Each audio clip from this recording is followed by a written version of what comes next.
Lecture biblique. Genèse 1. Au commencement, Dieu créa les cieux et la terre. La terre était informe et vide. Il y avait des ténèbres à la surface de l'abîme, et l'Esprit de Dieu se mouvait au-dessus des eaux. Dieu dit que la lumière soit, et la lumière fut. Dieu vit que la lumière était bonne, et Dieu sépara la lumière d'avec les ténèbres. Dieu appela la lumière jour, et il appela les ténèbres nuit. Ainsi, il y eut un soir, et il y eut un matin. Ce fut le premier jour. Dieu dit qu'il y ait une étendue entre les eaux, et qu'elle sépare les eaux d'avec les eaux. Et Dieu fit l'étendue, et il sépara les eaux qui sont au-dessous de l'étendue d'avec les eaux qui sont au-dessus de l'étendue. Et cela fut ainsi. Dieu appela l'étendue ciel. Ainsi il y eut un soir, et il y eut un matin. Ce fut le second jour. Dieu dit que les eaux qui sont au-dessous du ciel se rassemblent en un seul lieu, et que le sec paraisse. Et cela fut ainsi. Dieu appela le sec terre, et il appela l'amont des eaux mer. Dieu vit que cela était bon. Puis Dieu dit que la terre produit de la verdure, de l'herbe, portant de la semence, des arbres fruitiers, donnant du fruit selon leur espèce, et ayant en eux leur semence sur la terre. Et cela fut ainsi. La terre produisit de la verdure, de l'herbe portant de la semence selon son espèce, et des arbres donnant du fruit, et ayant en eux leur semence selon leur espèce. Dieu vit que cela était bon. Ainsi, il y eut un soir, et il y eut un matin. Ce fut le troisième jour. Dieu dit qu'il y ait des luminaires dans l'étendue du ciel pour séparer le jour d'avec la nuit, que ce soit des signes pour marquer les époques, les jours et les années, et qu'ils servent de luminaires dans l'étendue du ciel pour éclairer la terre. Et cela fut ainsi. Dieu fit les deux grands luminaires, le plus grand luminaire pour présider au jour, et le plus petit luminaire pour présider à la nuit. Il fit aussi les étoiles. Dieu les plaça dans l'étendue du ciel pour éclairer la terre, pour présider au jour et à la nuit, et pour séparer la lumière d'avec les ténèbres. Dieu vit que cela était bon. Ainsi, il y eut un soir, et il y eut un matin. Ce fut le quatrième jour.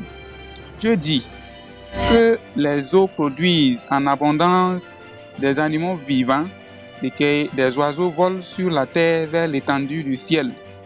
Dieu créa les grands poissons et tous les animaux vivants qui se meuvent, et que les eaux produisent en abondance selon leur espèce. Il créa aussi tout oiseau ailé selon son espèce. Dieu vit que cela était bon. Dieu les bénit en disant: soyez féconds, multipliez et remplissez les eaux des mers, et que les oiseaux multiplient sur la terre. Ainsi, il y eut un soir, et il y eut un matin. Ce fut le cinquième jour. Dieu dit que la terre produit des animaux vivants selon leur espèce, du bétail, des reptiles et des animaux terrestres selon leur espèce. Et cela fut ainsi. Dieu fit les animaux de la terre selon leur espèce, le bétail selon son espèce, et tous les reptiles de la terre selon leur espèce. Dieu vit que cela était bon. Puis Dieu dit: faisons l'homme à notre image, selon notre ressemblance, et qu'il domine sur les poissons de la mer, sur les oiseaux du ciel, sur le bétail, sur toute la terre, et sur tous les reptiles qui rampent sur la terre. Dieu créa l'homme à son image. Il le créa à l'image de Dieu. Il créa l'homme et la femme. Dieu les bénit, et Dieu leur dit: soyez féconds, multipliez, remplissez la terre et l'assujettissez, et dominez sur les poissons de la mer, sur les oiseaux du ciel, et sur tout animal qui se meut sur la terre. Et Dieu dit: voici, je vous donne toute l'herbe portant de la semence, et qui est à la surface, de toute la terre, et tout arbre ayant en lui du fruit d'arbre et portant de la semence, ce sera votre nourriture. Et à tout animal de la terre, à tout oiseau du ciel, et à tout ce qui se meut sur la terre, ayant en soi un souffle de vie, je donne toute herbe verte pour nourriture. Et cela fut ainsi. Dieu vit tout ce qu'il avait fait, et voici, cela était très bon. Ainsi il y eut un soir et il y eut un matin. Ce fut le 6e jour. Genèse chapitre 2. Ainsi furent achevés les cieux et la terre et toute leur armée. Dieu acheva au 7e jour son œuvre qu'il avait faite, et il se reposa au 7e jour de toute son œuvre qu'il avait faite. Dieu bénit le 7e jour et il le sanctifia, parce qu'en ce jour, il se reposa de toute son œuvre qu'il avait créée en la faisant. Voici les origines des cieux et de la terre quand ils furent créés. Lorsque l'Éternel Dieu fit une terre et des cieux, aucun arbuste des champs n'était encore sur la terre, et aucune herbe des champs ne germait encore, car l'Éternel Dieu n'avait pas fait pleuvoir sur la terre, et il n'y avait point d'homme pour cultiver le sol. Mais une vapeur se leva de la terre et arrosa toute la surface du sol. L'Éternel Dieu forma l'homme de la poussière de la terre. Il souffla dans ses narines un souffle de vie, et l'homme devint un être vivant. Puis l'Éternel Dieu planta un jardin à Éden, du côté de l'Orient, et il y mit l'homme qu'il avait formé. L'Éternel Dieu fit pousser du sol des arbres de toute espèce, agréables à voir et bons à manger, et l'arbre de la vie au milieu du jardin, et l'arbre de la connaissance du bien et du mal. Un fleuve sortait d'Éden pour arroser le jardin, et de là, il se divisait en 4 bras. Le nom du premier est Pichon. C'est celui qui entoure tout le pays de Havila où se trouve l'or. L'or de ce pays est pur. On y trouve aussi le délium et la pierre d'onyx. Le nom du second fleuve est Gihon. C'est celui qui entoure tout le pays de Cush. Le nom du troisième est Hiddekel. C'est celui qui coule à l'orient de la Syrie. Le 4e fleuve, c'est l'Euphrate. L'Éternel Dieu prit l'homme et le plaça dans le jardin d'Éden pour le cultiver et pour le garder. L'Éternel Dieu donna cet ordre à l'homme. Tu pourras manger de tous les arbres du jardin, mais tu ne mangeras pas de l'arbre de la connaissance du bien et du mal, car le jour où tu en mangeras, tu mourras. L'Éternel Dieu dit, il n'est pas bon que l'homme soit seul. Je lui ferai une aire semblable à lui. L'Éternel Dieu forma de la terre tous les animaux des champs et tous les oiseaux du ciel, et il les fit venir vers l'homme pour voir comment il les appellerait, et afin que tout être vivant portât le nom que lui donnerait l'homme.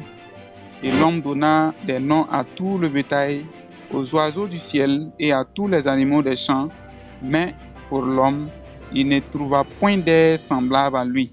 Alors l'Éternel Dieu fit tomber un profond sommeil sur l'homme qui s'endormait. Il prit une de ses côtes et referma la chair à sa place. L'Éternel Dieu forma une femme de la côte qu'il avait prise de l'homme, et il l'amena vers l'homme.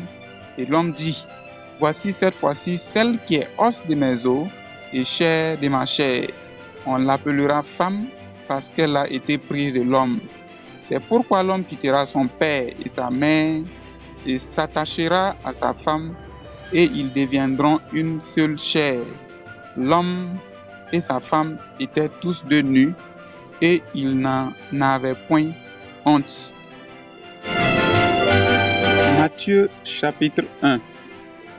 Généalogie de Jésus-Christ, fils de David, fils d'Abraham.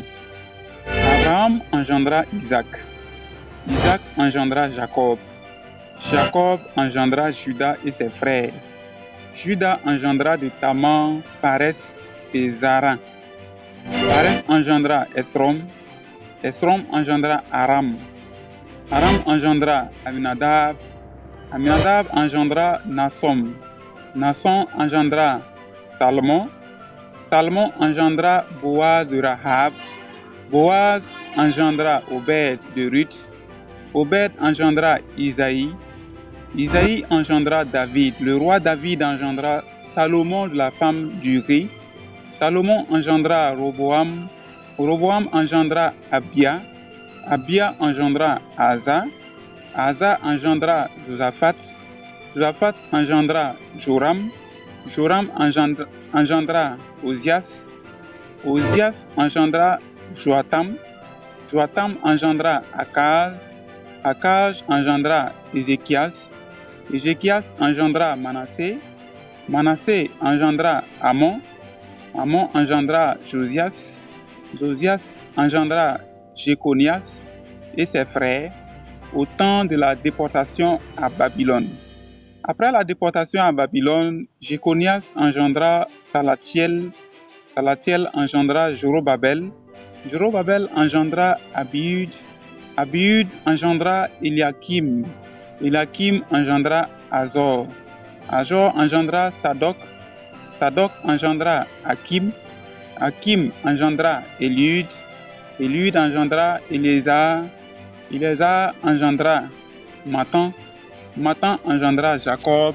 Jacob engendra Joseph, l'époux de Marie de laquelle est né Jésus, qui est appelé Christ. Il y a donc en tout 14 générations depuis Abraham jusqu'à David, 14 générations depuis David jusqu'à la déportation à Babylone et 14 générations depuis la déportation à Babylone jusqu'à Christ. Voici de quelle manière arriva la naissance de Jésus-Christ. Marie, sa mère, ayant été fiancée à Joseph, se trouva enceinte par la vertu du Saint-Esprit avant qu'ils eussent habité ensemble. Joseph, son époux, qui était un homme de bien et qui ne voulait pas la diffamer, se proposa de rompre secrètement avec elle. Comme il y pensait, voici, un ange du Seigneur lui apparut en songe et dit : Joseph, fils de David, ne crains pas de prendre avec toi Marie, ta femme, car l'enfant qu'elle a conçu vient du Saint-Esprit. Elle enfantera un fils et tu lui donneras le nom de Jésus. C'est lui qui sauvera son peuple de ses péchés.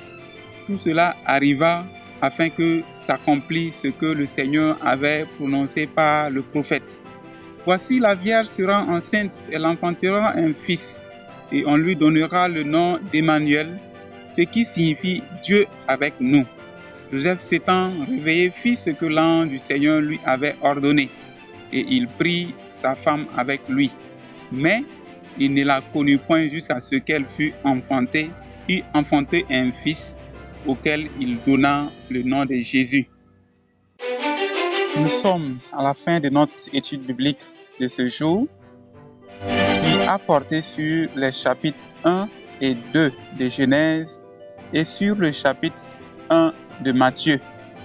Nous vous invitons à vous abonner à notre chaîne pour ne pas manquer les prochaines vidéos. Sur ce, que le Seigneur vous bénisse et rendez-vous demain pour une nouvelle lecture biblique.